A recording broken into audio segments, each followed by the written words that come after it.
Oh, yes, they're recording. Got it. Okay, so welcome everyone. Thank you for being here. Today we have a wonderful presentation by Dr. Theresa Córdova. She is a visiting scholar in residence fellow for the Center for Regional Studies here at UNM, and also an adjunct faculty member in the Chicano Studies at the University of New Mexico in Albuquerque. She uses her knowledge of culture and related fields to help the members of her community and those organizations devoted to helping others through her Las Pistoleras Institute, Cultura de Arte in El Prada. She works on grants related to culture, and through her Cultural Institute sponsors activities related to people of all ages and schools of thought. Currently, she serves as the primary investigator for the USLDH grants and aid funded by the Andrew W. Mellon Foundation. The grant seeks to develop the Enriqueta Vasquez Digital History Project in collaboration with the Chicana por mi raza Digital Archive. So thank you for being here. Dr. Cordova, I'll turn it over to you, and we're so excited about this. Thank you. Thank you everyone for being here. I'm really appreciative that all of you are taking the time to be here with us today. And I'm really excited that I've been able to do this project this semester. So I'm going to go ahead and get started, and maybe we can just, I appreciate Alicia as well. She's going to be my technical support today with our PowerPoint presentation to kind of give us, weave in like a narrative with a visual kind of past history that we've kind of begun with in terms of Enriqueta and her relationship with her. So I will begin today by acknowledging that founded in 1889, the University of New Mexico sits on the traditional homelands of the Pueblo of Sandia. The original peoples of New Mexico, Pueblo, Navajo, and Apache, since time immemorial have deep connections to the land and have made significant contributions to the broader community statewide. The field school will occur on the land of the Tiwa Red Willow people of Taos Pueblo. Their lived and practiced culture is important to recognize, as well as their contributions to history. We honor the land itself and those who remain stewards of this land throughout the generations, and also acknowledge our committed relationship to Indigenous peoples. We gratefully recognize our history. I'd also like to call upon our ancestors that have stood before us in civil rights and in labor movements and have been part of that history.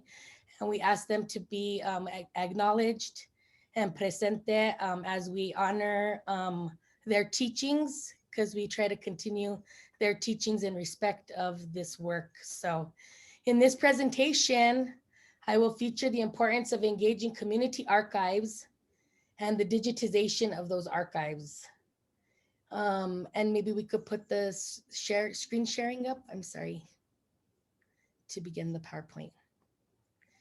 I will feature the importance of engaging community archives and the digitization of those archives as a scholar on the ground, collaboratively preparing this field school.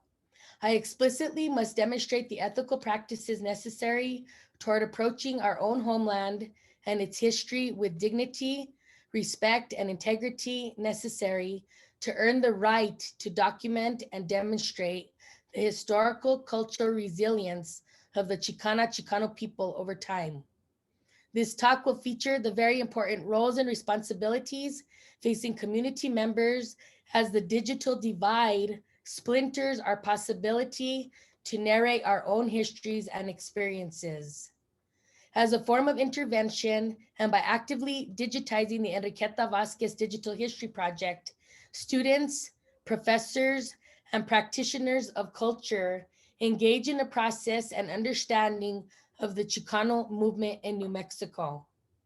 In this exciting hands-on field school, students and active community members will be working with Enriqueta Vasquez, Chicana por mi Raza Digital Memory Project, U.S. Latino Digital Humanities, and the University of New Mexico in order to document and continue creating the Enriqueta Vasquez Digital Archive.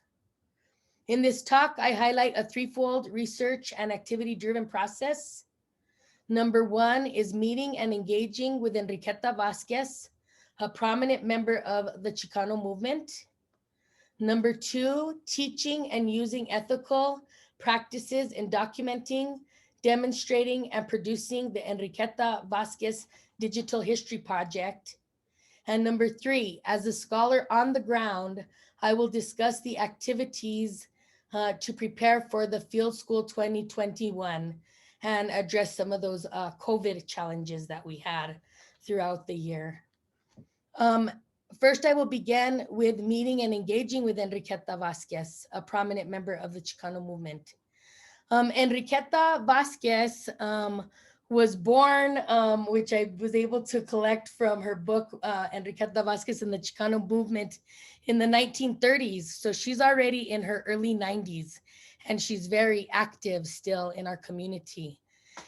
First and foremost, she is a mother, and she is the mother of the late Ruben and Ramona Tafoya, and she is the widow of Bill Longo. And Bill Longo is her late husband, and she married him right before she came to New Mexico to work in the writing of El Grito del Norte, which was one of the newspapers that was created during the Chicano movement. Enriqueta Vasquez was born and raised in Chirac, Colorado, of Mexican Tarascan parentage. She is an activist, a writer, and an artist. Along with Elizabeth Petita Martinez, she co-authored Viva la Raza by Doubleday in 1974 and was on the editorial staff of the Chicano newspaper El Grito del Norte, based in Española, New Mexico. Her columns from El Grito, written from 1968 to 1972, were published in an award-winning book, Enriqueta Vasquez and the Chicano Movement, Hispanic Civil Rights Series by Arte Publico Press in 2007, and that is also the USLDH who is part of this project. And for the last 40 years, Vasquez has made her home in San Cristobal, New Mexico, in Taos County. In 2007, this particular book here, Enriqueta Vasquez and the Chicano Movement, came out of the Hispanic Civil Rights Series at Arte Publico Press. And this book was, it was highlighting the involvement of women in the Chicano movement. This anthology combines for the first time in one volume the columns written by Enriqueta Vasquez from 1968 to 1972 for the path-breaking Chicano newspaper El Grito del Norte. In her column, Despierten Hermanos, Awaken Brothers and Sisters, Vasquez used both anger and humor in her efforts to stir her fellow Chicanos into action. Drawing upon her own experiences as a Chicana, she wrote about such issues as racism, sexism, imperialism, and poverty, issues that remain pressing today. And ever do they remain pressing today, because in our community of Taos County, where Enriqueta resides, we have a lot of gentrification coming, and it's like billionaires. So this history and this documentation is, I think, more timely than ever. And the fact that she's alive, you know, to continue to write, you know, this was produced in 2007 from her historical writings, but in 2016, here we go, Enriqueta Vasquez wrote a book called The Women of La Raza, an epic history of Chicana Mexican American peoples. And this one was a self-published book, which she was really excited to work on.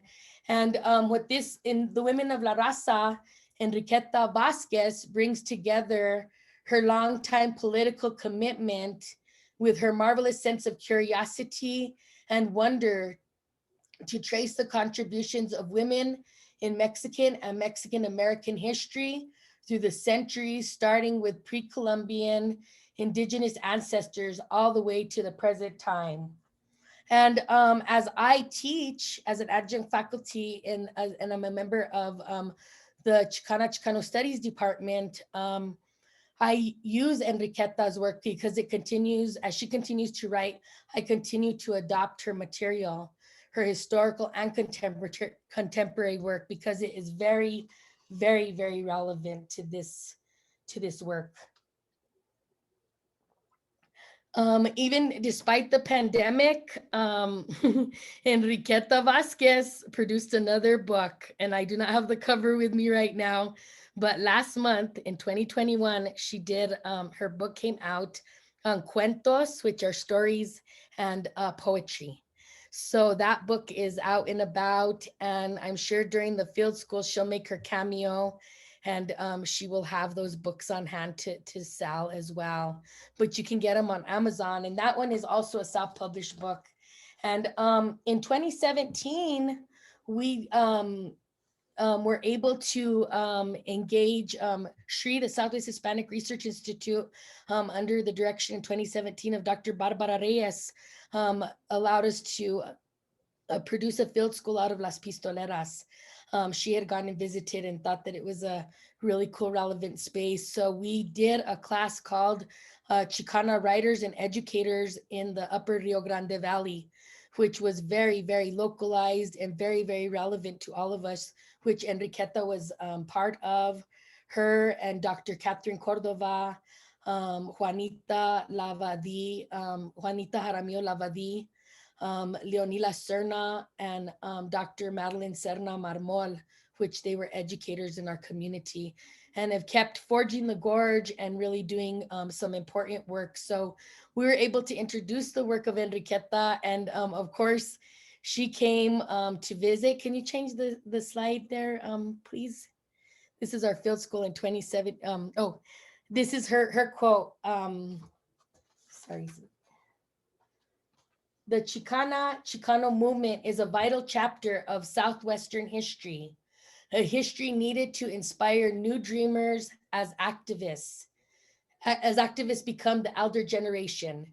As we recall this chapter in Chicano history, we reseed the harvest of the civil rights movement and cultivate the harvest of La Revolución Chicana, remembering that our ancestors planted the first resisting seeds of non-defeat.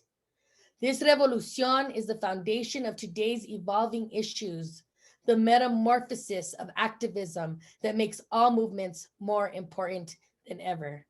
Enriqueta Vasquez. And if we could go to the next. And I also hold a very close relationship to actually Enriqueta, because my parents and my grandparents were involved in education and in activism. So throughout our lives, we were exposed to the history of activism and the history that was maintained in the San Cristobal area, because at the time that I was a little girl, Enriqueta Vasquez, who was writing for El Grito del Norte, she had probably just finished that project because I was born in 1974. And Jenny Vincent, who was the wife of Craig Vincent, who were very involved in the Salt of the Earth project, were up in San Cristobal. And Jenny and Enriqueta, as well as another woman by the name of Judy Starbuck, had a music group. They were teaching us music. They taught us how to play the recorder. And my parents sent us to this little school in San Cristobal that took place at the community center, which is it was the former community school there. So we learned how to play the recorder. We learned how to do the traditional dances. And Jenny was really part of the folklore society. So she was very much about the history, the folk history, and how they use that to kind of feed like the music and the traditions of movement, and also just to the continuum of people and humanity. So I was part of their early school of music, and we learned the dances and we performed at the fiestas and things like that. To this day, I still play the guitar and I do music because my family is involved in that. And we've produced a lot of theater, Chicano theater. And, always by our side, even before we opened Las Pistoleras, was Enriqueta encouraging our activism through music and theater. And when we opened in 2013, after I completed my doctorate degree at UNM in American Studies, we opened up this cultural institute that would foster that kind of activism, a place where we would be able to speak our truth and be able to organize if the community needs to, as we continue to see changes come to our community. Sometimes those old traditional ways of organizing are very, very necessary. So as we opened up our doors, one of the first people there was Enriqueta. And she was really excited about the fact that we even named it Las Pistoleras, which is kind of like an honor and a nod to the Adelitas and the Soldaderas during the revolution, the Mexican Revolution. And it's a nod to, it's a metaphor for activism and for scholarship and for important histories to be able to be told, irregardless of, of the radical nature of that. So in 2017, like I said, we were able to do a field school. Shri sponsored a field school where we were able to feature Enriqueta. And this is part of that documentation. She's speaking to the students. She had just come out with the book Women of La Raza. And Dr. Beverly Singer was also part of our team to help us document that particular piece. Sometimes we do these field schools and, people come out of the, they feel that the projects are valid and they want to offer their time and their expertise in producing something cool and documenting that. So this is like one of the pictures of the field school. We could go to the next slide. And we foster field schools, we foster community activism, we have children's programming.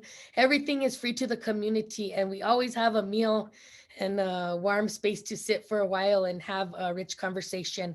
And it was founded in the spirit of intergenerational work, and it was founded by my parents. My father passed away a year and a half ago, and my mom continues to help me with programming. Like I said, her and my grandma were writers and educators, so we always have something really cool and hands-on for the children. Sometimes we do theater workshops, they do art, people just come, and we always have people landing because Taos is one of those places where a lot of people are interested in the community, and all the activists seem to gravitate to where we are, and we're able to continue, like I said, like what I would call a little compadre or comadre network. If somebody's in town, and they visit Enriqueta, we find out probably within a couple of hours so that she can let us know the activists are in town and they might be calling and they might need, we might want to hold something, even if it's pretty quickly. We might want to hold an activity at Pistoleras to introduce other people's work to our community that is activist oriented. So this is 2017.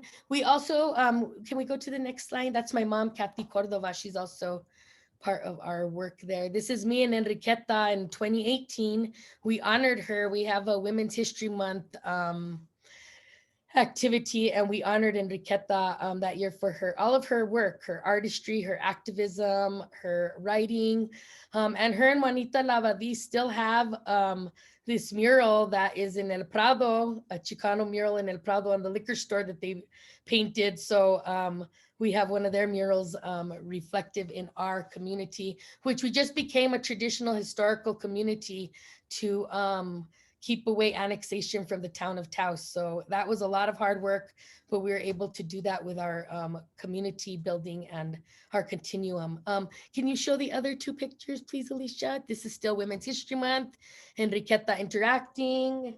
And then the next slide, please, where she is receiving a certificate and a gift and speaking about what she feels of Women's History Month and what she feels about our work there at Las Pistoleras. Can we go to the next slide? Now we begin our process of teaching and using ethical practices and documenting, demonstrating, and producing the Enriqueta Vasquez Digital History Project. This is a quote by Chicana por Mi Raza Digital Archive. We have also established collaborative partnerships with libraries, research centers, community organizations, cyber infrastructure specialists, scholars, and students to encourage research on Chicana feminism, increase public knowledge about the role Chicanas have played in social movement history, and develop and sustain the project and its goals. Community organizations and public history projects play an important role in achieving these goals, especially with respect to ensuring the historical knowledge and archival literacy are expanded to as broad a field as possible. And this Chicana por Mi Raza co-founders are Dr. Maria Cotera and Dr. Linda Garcia Merchant. Can we go to the next slide, please? Again, we met these collaborative partners through Enriqueta. Of course, like I said, the Comadre and Compadre network is alive and well in El Prado, New Mexico, and in Taos County. And as Dr. Maria Cotera, Dr. Dion Espinosa, and Dr. Linda Garcia Merchant traveled to northern New Mexico to start to digitize some of Enriqueta's archive, we were able to, she called us up and said, there's some women here doing some oral history work and digitizing of my archive, and maybe we could, they also are the editors of an anthology called Chicano Movement, so maybe we could do something at Las Pistoleras. So we decided that we would receive them and we would host a book signing for Chicano Movement and for Women of La Raza. And we went ahead and made that happen. And that is Enriqueta, Dr. Diana Espinosa, and Dr. Maria Cotera. And the next slide, please. And this is Dr. Linda Garcia Merchant.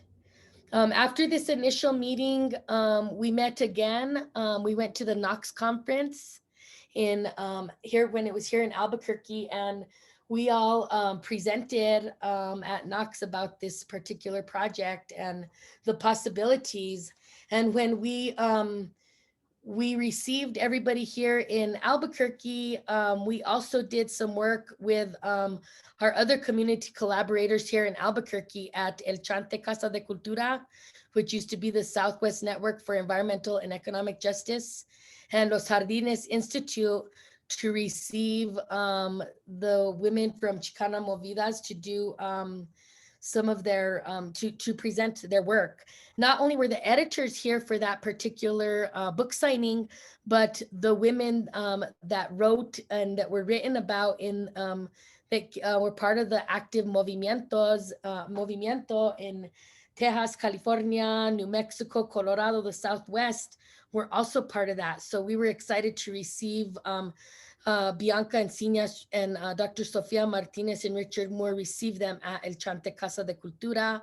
And we had some community activities. And the next day we were able to do another presentation where Enriqueta spoke alongside Dr. Karen Roybal Montoya, who is a New Mexico scholar and wrote the book Archives of Dispossession, and Dr. Jaylin de Maria.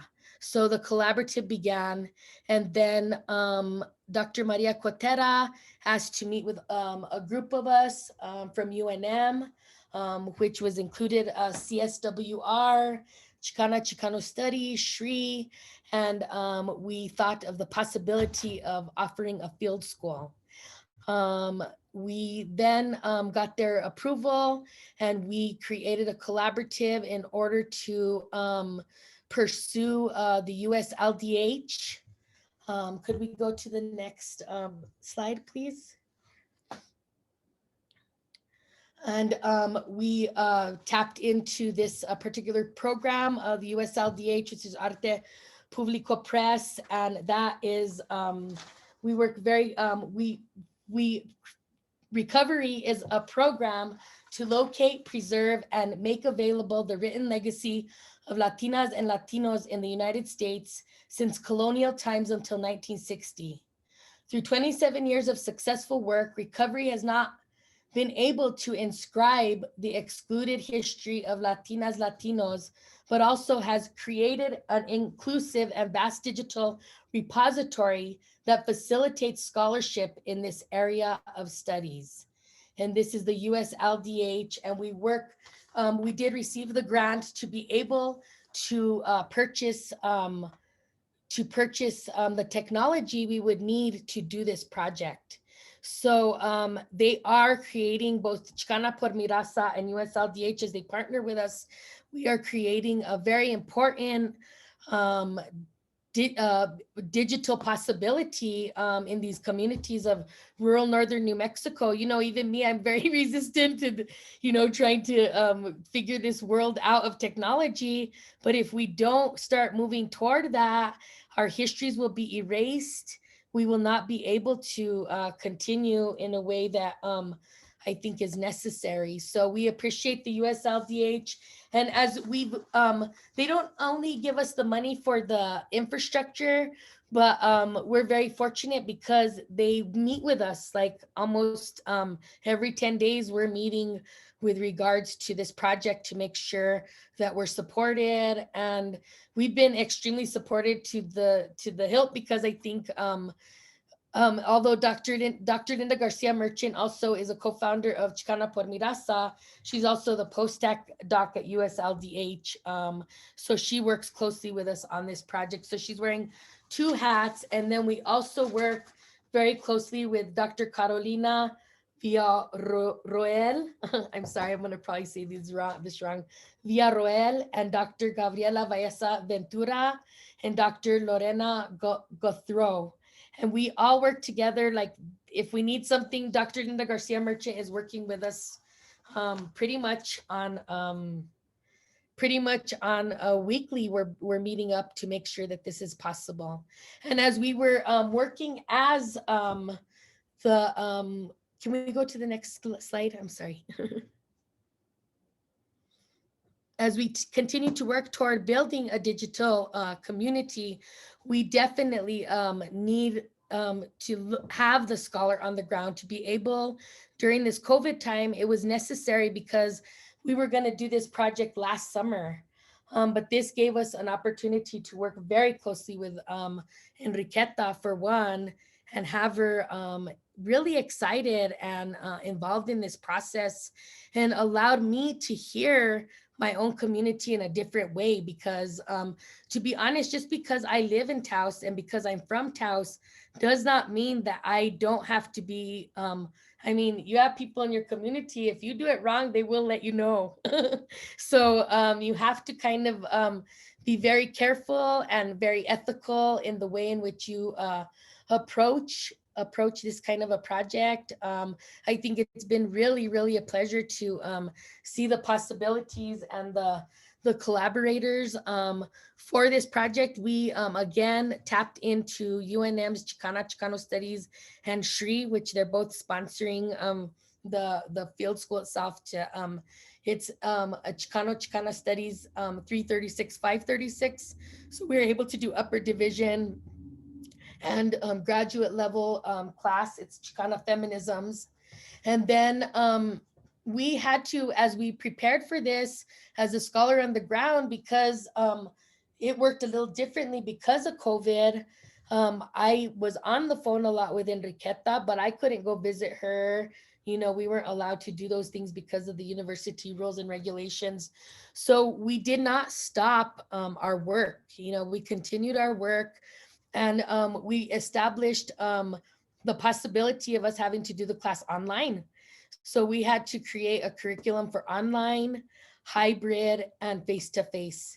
And in April, we were able to meet with Chicano Studies and SRI, and they told us what we needed. So we needed to make sure that we created COVID-safe practices. And we had to make sure that before the students come, all the participants must be fully vaccinated.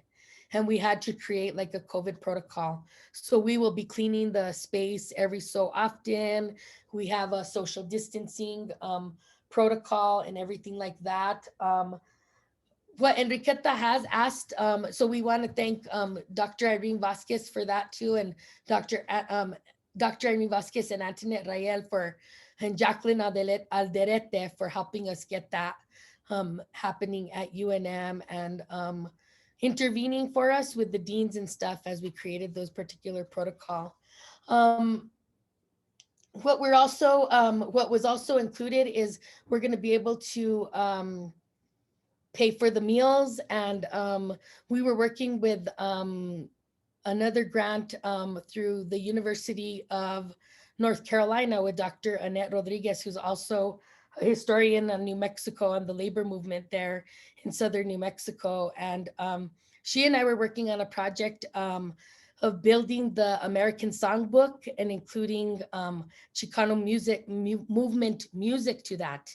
And Enriqueta is a musician, so they were able to help us with some of the funding as well, to be able to bring in actual caterers from the community. So we're going to have caterers from Taos Pueblo. We're going to have caterers from Embudo. We're going to have caterers from Española, farm to table kind of food. And they'll be also able to present the foodways for the students. And then we'll try to create some programming for them to do on the off time to maybe meet some artists and other activists here in El Prado. And then Colorado College, because of, Enriqueta was also part of the Crusade for Justice and Crusade for Justice Center here to be the representative and writer of El Grito del Norte. So Colorado College has generously offered to document this process. So during the time that we were practicing COVID safe practices, we were galvanizing support for a broader project. Center for Southwest Research, also Dr. Margie Montañez, who's a digital humanities, she was a digital humanities librarian. Now she is the curator for the Latin American collection. She is also part on the ground here. She has been part of all the meetings, and she will be part of teaching. CPMR is sending, Dr. Maria Cotera and Dr. Linda Garcia Merchant, which wears both hats of CPMR and USLDH, will be here for the field school. Dr. Jaylinde Maria will also be here, and she will be doing a fall course out of C&J that will be using some of the collection that we collect and digitize for the repository of Chicana por mi raza, which is being housed at UT Austin right now. So there's a lot of very exciting braids happening here and very exciting collaborations. In conclusion, there are many lived memories, personal archives, and historic sites in northern New Mexico that cry for both digital and historic preservation. And the Enriqueta Vasquez Digital History Project responds to this call by mobilizing a network of digital humanities specialists, local scholars, archivists, and grassroots community cultural practitioners to document, preserve, and make available the rich history of social justice in northern New Mexico. And could you give me the last slide, please? And in the end, as my grandma Josephine M. Córdova used to say, la mujer es estandarte que lleva al hombre al progreso, which means the woman is the standard that leads man to progress. And I think that's very demonstrative in the work of Enriqueta Vasquez, and is great proof that these stories really need to be preserved and cared for. Thank you.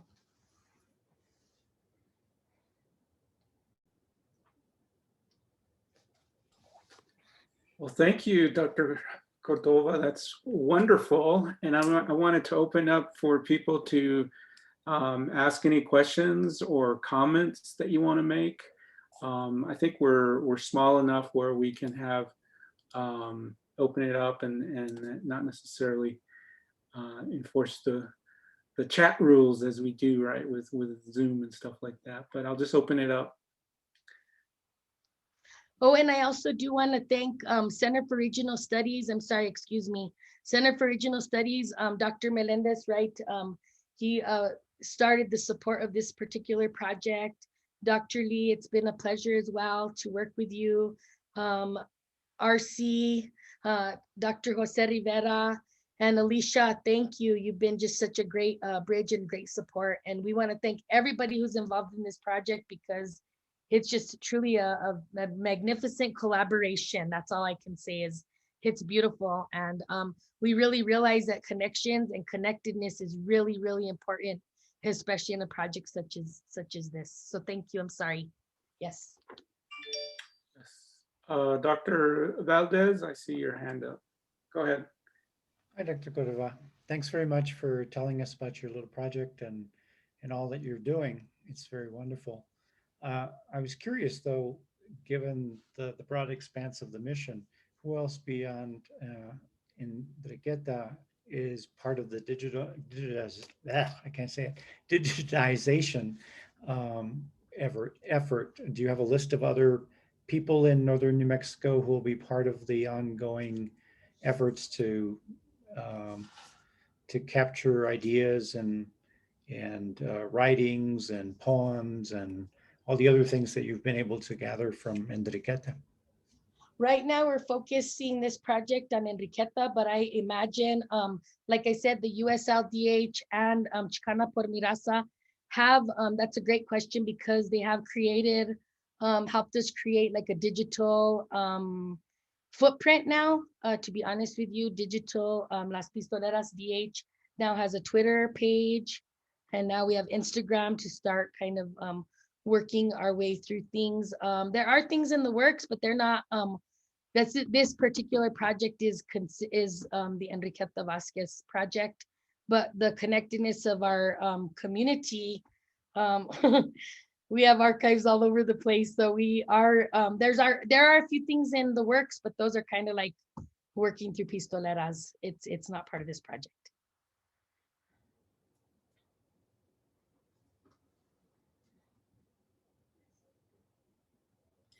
Go ahead, Dr. Melendez.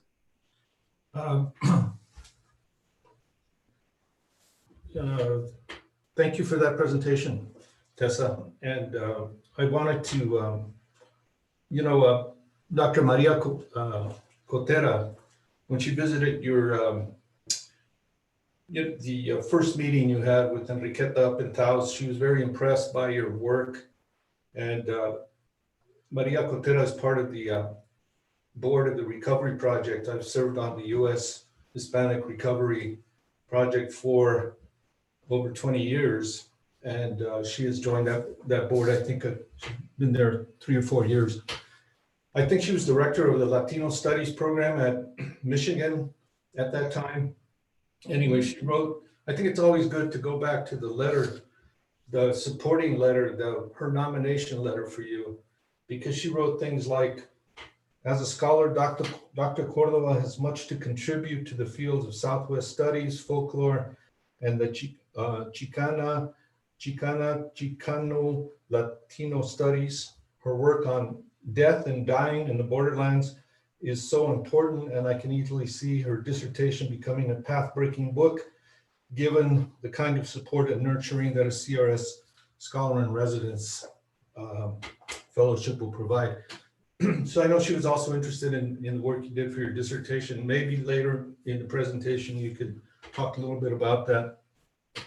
But I think what was exciting about your project is its collaboration with the Recovery Project and with its digital humanities component, the Latino US Digital Latino Humanities component, which was designed to move us again into the 21st century, because so much of the work of documentation and recording the experience of Latinos that the Recovery Project has done were text-based, right? It was standard, the way in which scholarship and academia functions through literary journals and all the rest of that.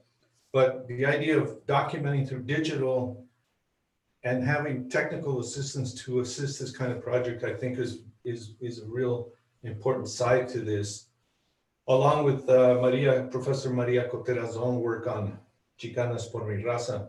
So I hope that will continue to help support the work of pulling the archive together. And I fully expect that will happen.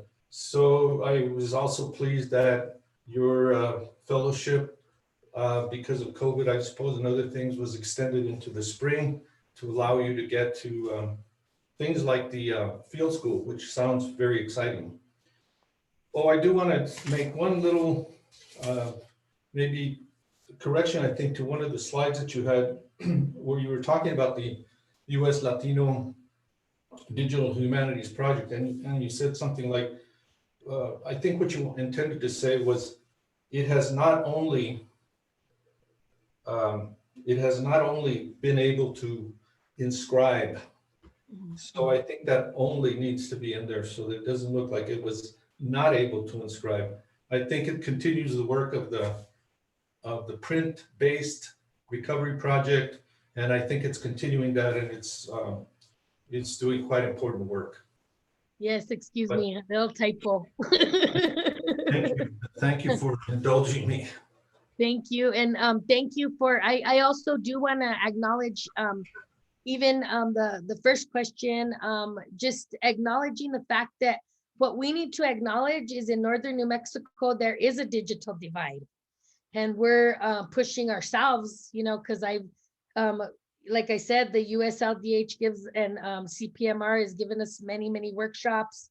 And I'm not going to say that I'm ahead of the ball. I'm behind I'm hoping it'll catapult us into the digital kind of area where I think that maybe even that transnational, all those audio recordings that I did in my dissertation could possibly become a digital project, you know, from that early dissertation research. So of course, it's really important that we have the support. You know, it's hard to do all that work without any funding too. So we really appreciate that. So we can go and want to collect everything, and we have the access and the ability, but if we're not supported in a way where we're able to live and a dignified life with our credentials and be able to continue the work, that's another piece. And what we realized throughout this research and throughout our preparation of the field school is that CRS has an incredible archive of oral histories. So Dr. Anselmo Ariano collected so many archives there, oral histories, and we even found a piece on Enriqueta that he did, and another piece on Corky Gonzalez as well. And there at the San Cristobal Cemetery is a whole activist cemetery where Jenny and Craig Vincent are buried. Corky and Jerry Gonzalez are now buried there. The late Ruben Tafoya, Enriqueta's son, is also buried there. And she has asked us not to go to her home because she also feels that, it's just to prepare for people to come over. So she was a little worried that we would show up with students during the field school. And we told her, no. That's why Pistoleras was created, for her to come and enjoy her time and not have to prepare for anybody, because she's, also a little bit afraid of the COVID and, a lot of students, and landing on her house. And then she's also, dealing with some issues with her eyes. So we have to remember that, like Maria Cotera and I were talking the other day, we need to view these projects and the people more than just a resource. They're not just a resource. So in order to fully develop Enriqueta, that's who we have to focus on. And of course, in the field school, if you take the field school, you can come in and check it out. There's little things that we've done, and there is a tree that connects Enriqueta to the broader stories of the movimiento in northern New Mexico. So thank you. Thank you.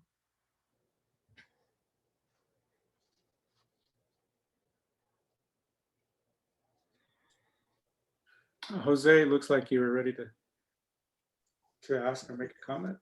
Yes, I was trying to unmute myself. Thank you.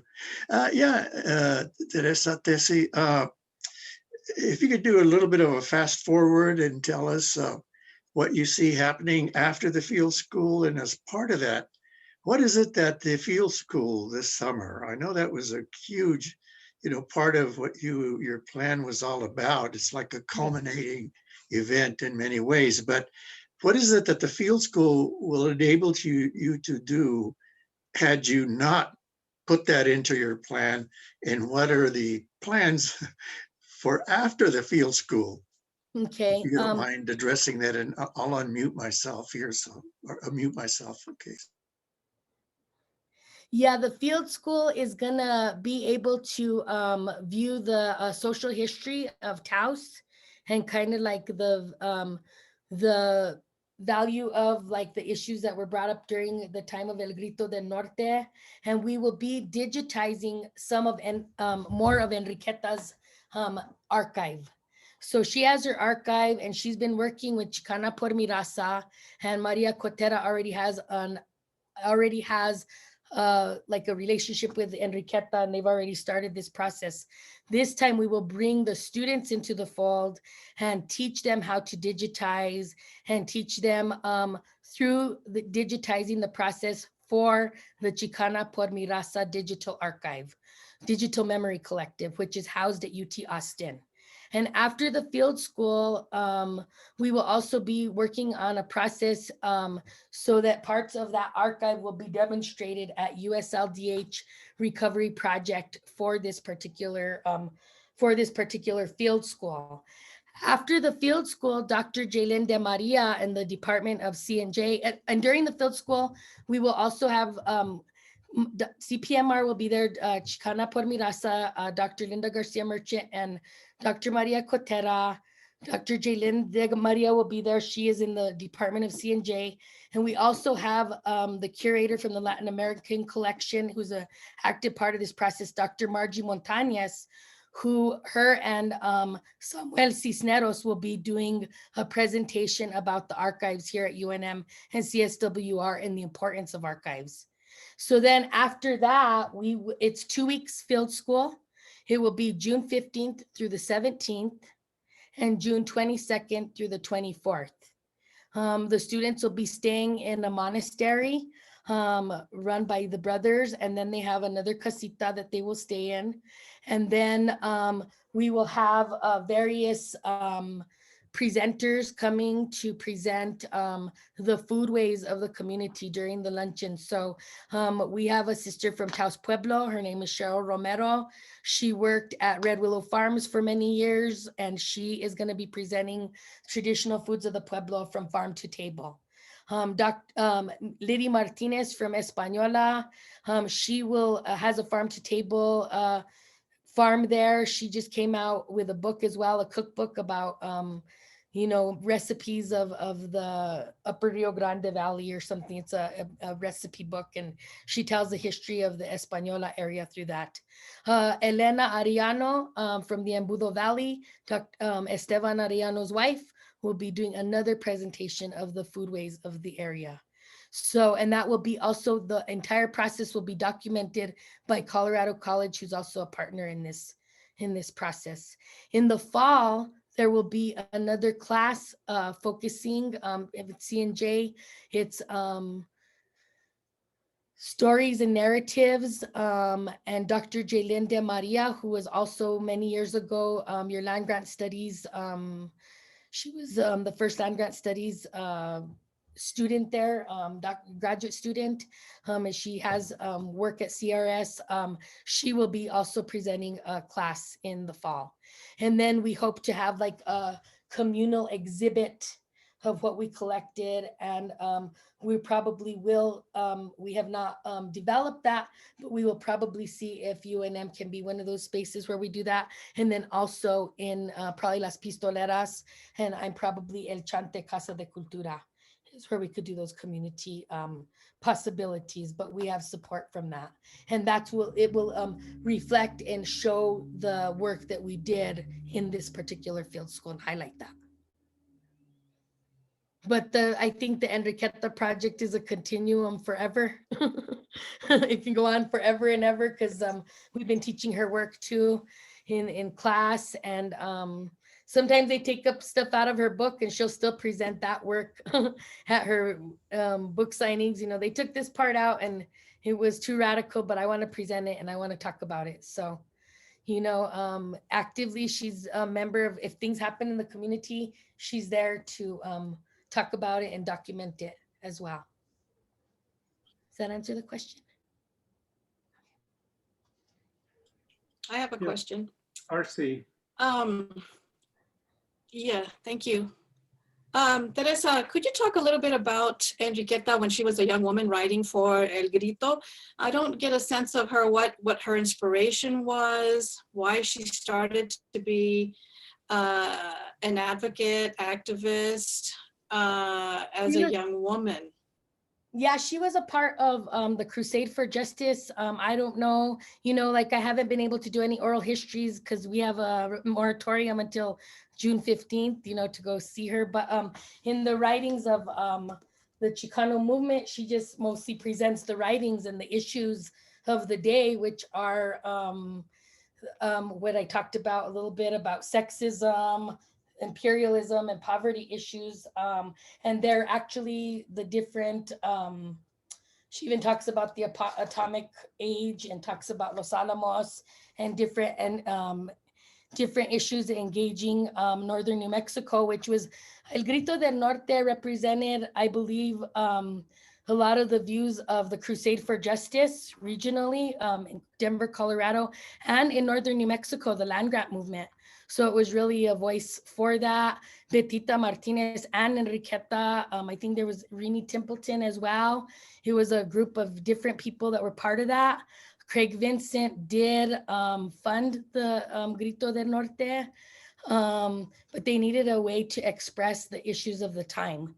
So what was going on during the Chicano movement was a lot of injustice with regards to land and water issues here in New Mexico. And we still see that to be relevant in the time if we're writing about the political issues of that. You know, still to this day, I'm sure part of the field school, we're also going to have some relevant presentations from some of the ditches that were destroyed by the town of Taos.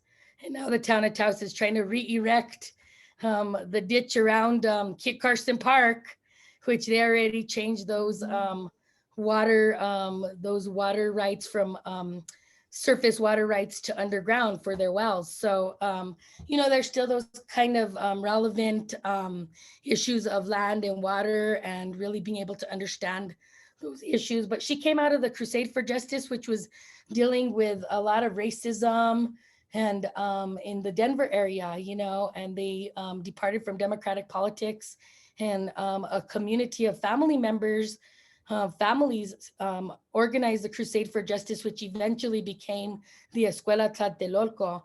But they sent Enriqueta here to New Mexico to write for El Grito del Norte as a representative of the Crusade for Justice. And the Crusade for Justice had members everywhere. Juanita Melaf Dominguez, who wrote the song Yo Soy Chicano, she was in the San Luis Valley for many years until more recently, and she passed away this year. And they didn't really tell you about their movement work because to them it's a humbling kind of like they're humble. You know, I don't even feel appropriate to ask Enriqueta her age. I figured out she's in her 90s, but there's I can't for my questions, I can't faltar de respeto. You know, I have to like respect where she's at. And sometimes I don't want to talk about, oh, it's not like a hero. For them, it was a real experience where their lives were in danger at times. They even bombed the Grito del Norte. So they went through a lot of dangerous times. There was a lot of FBI agents infiltrating the civil rights movement. So they found through their columns to be able to express themselves, and she still lives in, maybe that's why she doesn't want a lot of people landing on her and interviewing her, because there was a lot of trauma in that history, you know.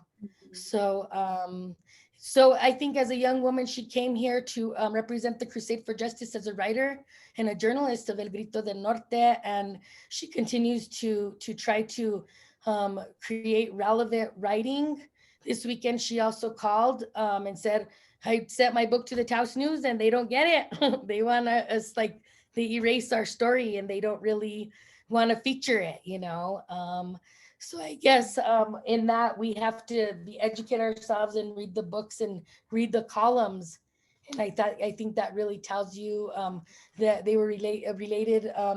They were active in land rights, environmental justice rights. I think that oftentimes New Mexico isn't viewed as a place that is really, it's like a belly button to me, but I'm from here. So sometimes people say I'm just being proud, but it's like the belly button of the movement, you know, and they were writing in California, Viva la Raza, you know, Luis Valdez and Stan Steiner, they're quoting Cleofas Vigil, who was also quoted a lot of times in El Grito del Norte, who was Enriqueta's neighbor. He was a músico, and he was an activist. Well, in I that think way. that I interviewed John Nichols a while back, and he told me that El Grito is what attracted him to Taos. When he was living in New York, he would pick up the El Grito del Norte at the newsstand, and he would love reading it. And so he really appreciated the writing and the work that was put into it. So, and I think he contributed later when he moved to Taos. Yes, he did, and he still contributes. And he was very close to he's a very good friend of Las Pistoleras as well, and appears and makes his cameo as well. And he was very close to one of our good friends that wrote the book Gringo Lessons, Bill Whaley, who also did a newspaper called The Horsefly. So you have that spirit of inspiration continuing, you know, through the hearts of the writers and the practices of writing and journalism, I think, and in those like activist newspapers in New Mexico. Thank you. I have one more question. What is the Las Pistoleras? Is that a community center? It's a cultural institute. It's our cultural institute that we founded because, you know, we used to give historical walking tours to the tourists all the time. And I looked at my dad one day and I said, well, where do we go when we want to talk about this? And he said, well, we don't really have that place in Taos. As romantic as it is, it's a very much a place that erases local histories. So my grandpa built this building in the 1950s. And we had rented it for many years, and we decided that it was time that when I was done with that doctorate degree to open up our cultural institute that we had dreamed about for so long. And both my parents are very well known in the state of New Mexico as preservers of culture and writers, Dr. Catherine Córdova and Arsenio Córdova, who passed away. And we decided to pursue this intergenerational project. My grandma was the first female administrator of the Taos schools. So she worked in the little schoolhouse. It's not a community center because we have our community center, which is our schoolhouse, but we're waiting for the county to open it up. But until then, we need a space for our community to be able to be received and to grow and to feel alive and active, because we have that heavy duty tourist kind of, you know, shadow over us. And sometimes we don't feel like we're part of that, you know, the art or the new cultural community that comes along with gentrification. Okay.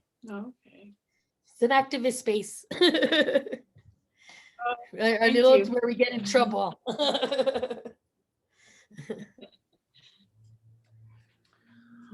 Okay, it's we may have time for one more comment or question. Leave it up to anyone out there. I know that there's been several comments on the chat. Dr. Cordova, I don't know if you've seen those, so you can take a look. There's some wonderful comments there. No one wants to ask one more question or one more comment? I can ask something, Tessa. It's a little self-serving just because I want you to talk about the digital. So I know you mentioned that it was a little scary at first, but can you talk to us a little bit about how the project has gone through the, like why the digital was important for this project and that kind of whole process or challenges, and the role of the digital for long-term preservation of these materials? Okay. Well, we're probably we were doing like more grassroots work at Las Pistoleras for a really long time, and probably trying to avoid, that digital divide. I think intergenerationally, my dad and my mom, they're like, the internet, and we start panicking a little bit about that. And maybe we started thinking a little bit about it as we would like pursue the stories within the book Chicana Movidas and things like that. But really, when CPMR came to northern New Mexico and started building, I think community building in a really smart way, we realized that we were just, if we didn't do this, it's like all of a sudden the panic, even with COVID, like even our kids sometimes can't even get the appropriate infrastructure in our communities. Even in Taos, right now I'm in Albuquerque because sometimes I can't get the Zoom and things like that with my students. So we decided that that was something that was really important, but then also something that was like scary, but also important to dive into, which USLDH has been really, has been a very educational tool because we have a cohort and we've worked with Omeka. It's like a whole other language, a whole other vernacular. And I guess we're going to get it into practice when we do this particular field school. But we've also, so for long-term preservation, I think if we want to even survive or, because we still have our books, but sometimes this isn't what's getting into the hands of the next generation. So we really have to catapult ourselves, if you will, into the digital age. And as we pursue the equipment and pursue the process, I think that's when we're in a learning kind of curve here, everyone. So you guys are probably, some of you are filmmakers. We work with Lorena and Linda, also offer their assistance every week. So for the long term, I think that this is another way of growing all of us. The USLDH, CPMR, and Pistoleras. And I think it also allows USLDH a different view of possibility, right? I think this might be the first field school and the first like kind of documentation of that coming out of that particular this particular funding. So I also think it's really cool because it's a Malin. The Malin has supported my dissertation as well. And they've supported so many different projects, even with University of North Carolina, that it seems like they're very, very committed to these possibilities. So for the long term, I think it's going to keep us alive and present, and people won't forget about who Enriqueta Vasquez is when we're all gone from this particular area. We are really, I think, in a real way by also building the infrastructure, like digital humanities and digital history infrastructure. I think it's really important. For us as a family, we really feel important because we have there's also a repository ready to collect my dad's archive. So it really educated me about archives in general, but then like these possibilities, and we're not just so ignorant in that process, we're active. And that's what I think when I saw Enriqueta 3 weeks later after they started digitizing her work, she had a glow to her. She was glowing and she was like, I said, Enriqueta, what's going on? So, oh my gosh, my stuff is not going to be lost. And what I really liked is that they gave her back her work. They just digitized it, and then she can decide. She still has her own process of deciding what repository will get that. But certainly I really felt that it was a way of being able to intervene in a real positive way and do this like deep work so that we ourselves don't approach the people with these histories as forms of resource when they're alive and well to do this. Does that? Yeah. Okay, well, thank you again, Cordova. It's a wonderful presentation, and I think we're all excited about the field school, and then the continuation of the work that you're going to be doing with the oral history digital archive. We're excited about that. I know here at UNM and CRS, hopefully future collaborations You know, as we transition into in the fall where we're doing more face-to-face actions, you know, this is maybe something we can help in the process in the future, maybe bringing her down to UNM in Albuquerque and having a discussion or a brown bag series. That's something that I'm working on and stuff. So That we're would be working amazing. on it. So that might be something to consider. So.